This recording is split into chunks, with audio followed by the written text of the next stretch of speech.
Today's video on the DIY series, how to build your food truck. We're going to be finishing up the propane line installations where we're taking everything step by step on how you can build it yourself. And since we started everything already to do it yourself, you might as well make your own propane gas line hoses. So that's what we're going to be covering on this video, because right now, hey, they can't connect together. So we're going to connect them together. This is your main gas propane line distribution, and we're going to connect it to the hoses, and we're going to make our own. So with that, let's get started on the DIY series, how to build your food truck with Frank Baltierrez. This right here is something that I built a while back on one of the previous videos, and you can go back and check it out on how I built this little contraption for all my equipment. This side is going to go to my propane water heater. This is going to go just like this. As you can see, I'm dry. But this is something that I built because I saw it on another food truck, and I thought that's so cool because it has all your safety valves right here for a just-in-case scenario, because you never know. You never know. So on this part of the video, we're gonna go step by step on how to make your own propane hoses. We're gonna be using this hose right here. It's actually a gas hose, so it's just not any old regular hose. It's a yellow gas hose. This one's made by the brand HomeFlex. There's other brands out there. That's just one of the ones that you can buy. I'm going to link the ones. I think on Amazon they have some where you can buy a roll of it and you cut it to the specific size that you want. And to do that, you're going to need this pipe cutter that you use right here. And they come with special connectors.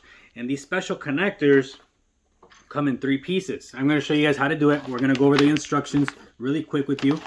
But the connectors are like this. They're 2 pieces as such. On this side, it can be male or it can be female. I'm going to use the male ones. On my truck that I did, I had some that were female, but I found a way on how to use it that we're going to use the male side instead, because this is going to go to the cooking equipment. This right here is going to go either to your griddle, your burner, your fryer, whatever it is. And then this is going to connect this so. And then that's going to come out to your hoses. The hose is going to come out like this.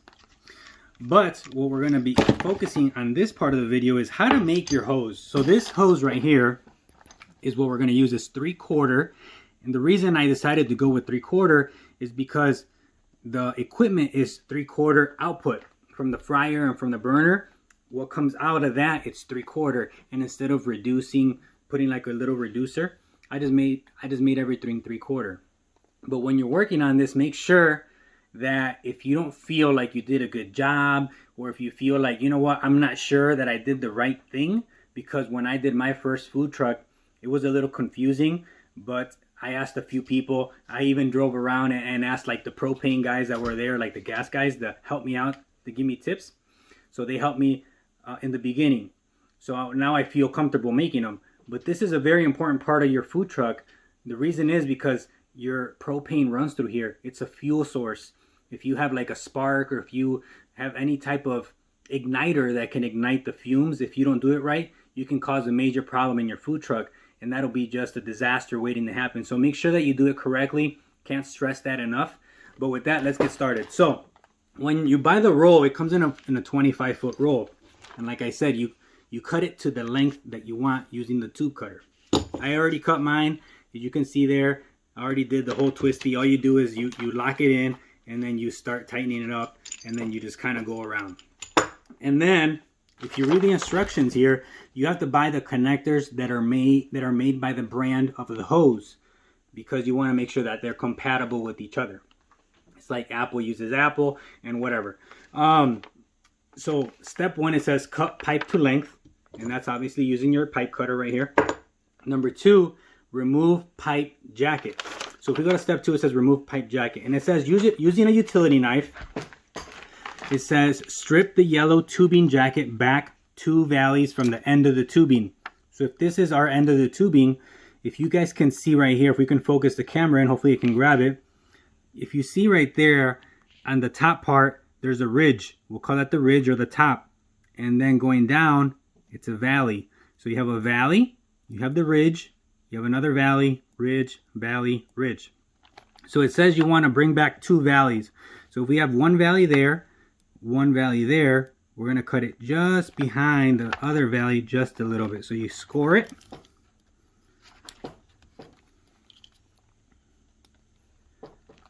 as such. And then you take your utility knife and you just cut the yellow jacket right off.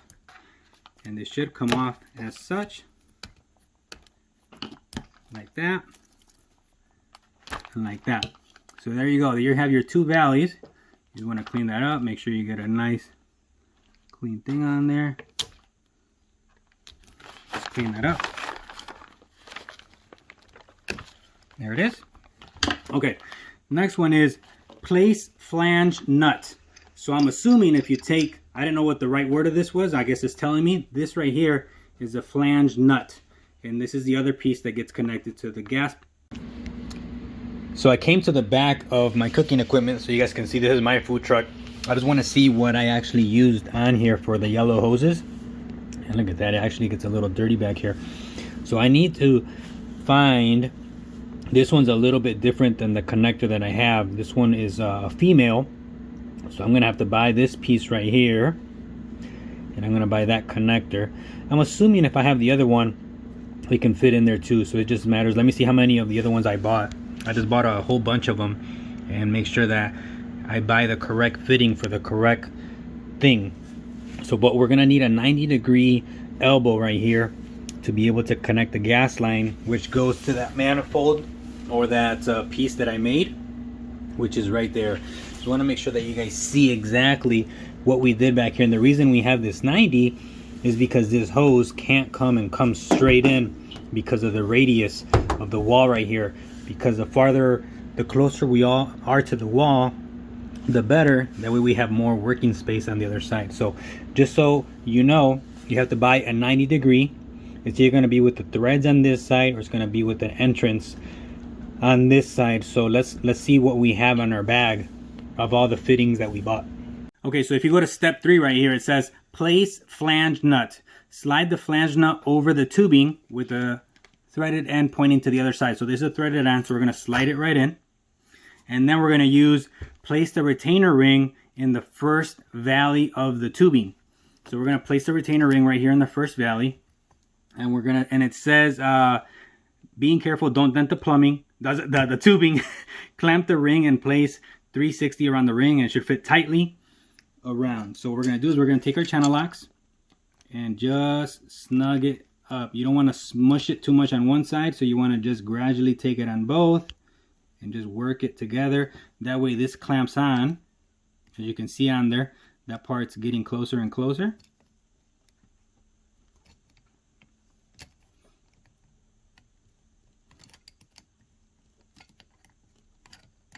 Until you can't go no more. So there it is. You have your retainer ring right there. It's on the valley. And what that does, it stops this from sliding out. So the flange nut, this is like its brace. And it goes just as so. And the last part about it is you would put the sealant tape on here, the Blue Monster, which I have over there. The sealant, either sealant tape or the sealant, the solution, the liquid, right on top right here. And then you're going to put it right there. And then you're going to bring, and you know what? Not yet. I forgot this part. And this is where I was getting tricked earlier. What we're going to do first is on your valve here, on your fitting, the one that we made, you're going to put it in there. So make sure that you put your sealant tape on there. And then that, you're going to put it there. If it'll work. Cooperate with me. There it is. So we're going to put that. We're going to put sealant tape on there. So we're not putting it together. This is what we call a dry fit. And the reason I did that first is because this can connect as so. And then you don't have to be moving this around, because if you tighten this together, then what's going to happen is this. But at least you get the picture there. But if you do it the other way, and you tighten this first, and you come over here, now you have to move the whole hose or this to be able to tighten it up. So you want to make sure that you put this in first, and then that goes in second. So that's how you make the hoses. I had already cut one before because I had already made a fitting earlier because I needed a refresher on how to make one. So I had already made one, and we're just going to finish this one up. And we're going to put the Blue Monster sealant on here and make sure that it's connected. We're going to connect it to here first, and then connect it to here. And this is going to go to the propane water heater. So with that, that's how you make your hoses. This one is super duper long, as you guys can see, because it's gonna go from one side of the trailer to the other where the propane water heater is. And that's what's pretty cool about making your own hoses, that you can cut them to whatever size you want. You can make them 20 inches long, 10 inches long, 5 feet long. You can, as long as you put your fittings right, you should be good. So with that, that's how you make your hoses.